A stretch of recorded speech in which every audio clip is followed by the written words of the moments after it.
જય શ્રી કૃષ્ણ બધાને. Welcome back to my channel life with Neelam. આજે ફરી એક નવા બ્લોગમાં તમારું સ્વાગત છે. તો ચાલો શરૂ કરીએ આજનો દિવસ.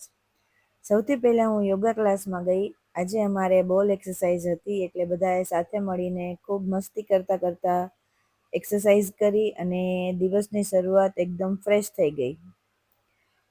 ત્યારબાદ ઘરે આવીને ગાર્ડનમાં ફ્રેશ ગ્રીન ટી બનાવી અને બહારનું આટલું મસ્ત વેધર એન્જોય કરતા કરતા મેં ગ્રીન ટી પીધી.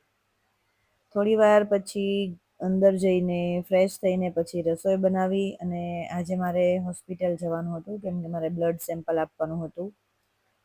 એટલે થોડી ઘણી રસોઈ કરીને પછી હું હોસ્પિટલ માટે અમે લોકો નીકળી ગયા હતા. ત્યાં એ લોકોએ ઘણી ટ્રાય કરી પણ મારી નસ મળતી નહોતી એટલે એમ કીધું કે હવે સાંજે આવજો.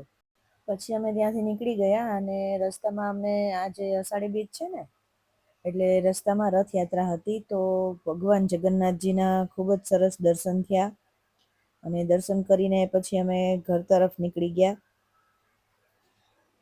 ઘરે આવીને ગરમા ગરમ રોટલી બનાવી અને બધા સાથે જમવા બેસી ગયા. પછી સાંજે આદિને ફૂટબોલમાં રજા હતી એટલે એ ઘરે જ હતો. તો સાંજે એને ભૂખ લાગી ગઈ એટલે મને કે મને ચીઝ બોલ બનાવી દો.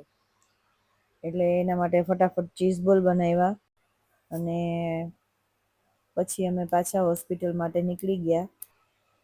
અને ત્યાં ફાઈનલી બ્લડ સેમ્પલ માટે બ્લડ આવી ગયું હતું. સોનોગ્રાફી પણ કરાવી લીધી હતી.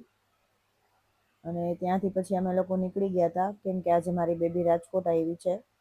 તો મેં એને લેવા માટે જવાનું હતું એટલે ત્યાં એને લેવા માટે નીકળી ગયા હતા. અમે લોકો પહોંચ્યા ત્યાં તો એ બસમાંથી ઉતરીને અમારી રાહ જોતી હતી. પછી એને લઈને અમે ઘરે આવી ગયા. આજનો વ્લોગ અહીંયા જ પૂરો કરું છું. ફરી પાછા મળીશું નવા વ્લોગ સાથે.